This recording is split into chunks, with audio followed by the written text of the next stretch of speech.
Alright, so we're going to start working on something a little different than we have been. We've been doing square roots. We're going to start working on something called sequences. Sequences are kind of like patterns, right? There's two types. There's arithmetic and geometric, right?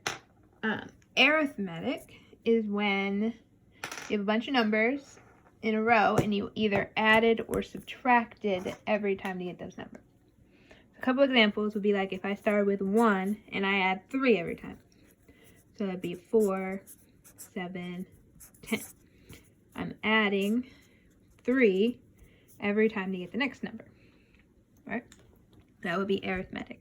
Or if I started with 80 and I subtract 10 every time, I go 80, 70, 60, 50, right? Each time I'm minusing 10 to get to the next number.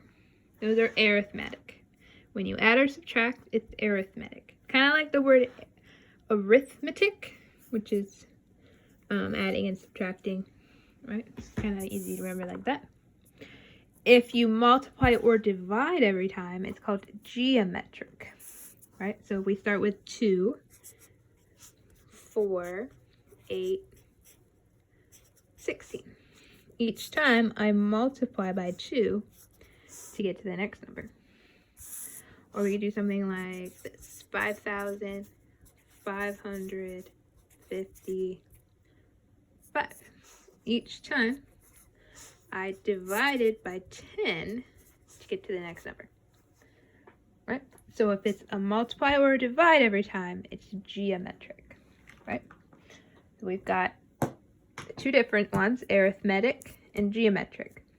Add or subtract is arithmetic, multiply, divide, geometric. Right?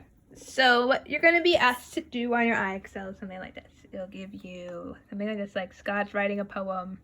Then it'll give you a bunch of numbers in a row, and you have to say, is it arithmetic or geometric?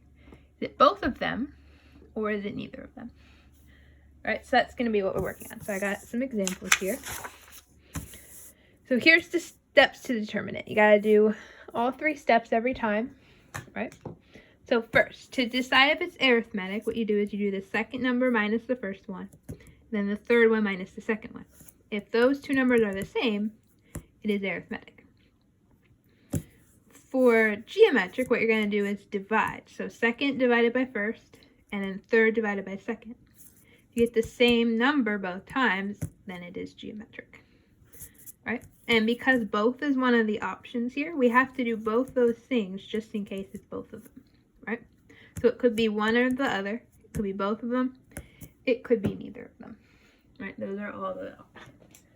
So let's look at some examples. So first we have this one. So first we'll see if it's arithmetic. So second number, 28, minus the first one, and then the third one minus the second one. All right, so we'll try that. 28 minus 7, and 84 minus 28. We got 21 and 56.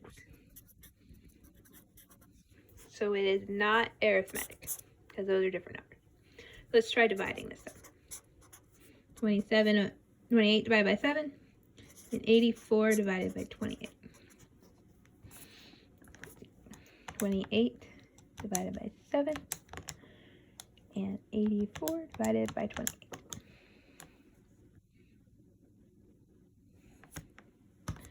I got 4 and 3.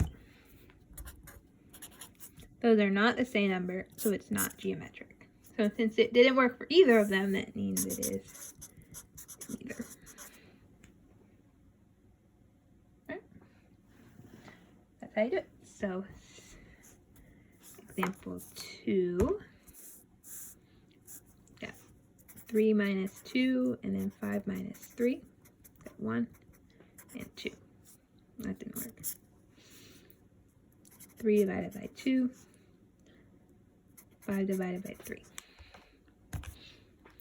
3 divided by 2. 5 divided by 3. Those are different. it's not that.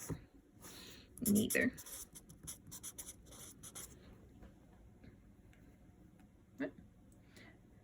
This next one, 140, 140, 140, 140. If we do our same rules, so 140 minus 140 and 140 minus 140, both times we would get 0.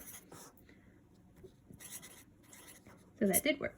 If we divide them, each time we divide, we get 1, which also works. Which means this example would be a both.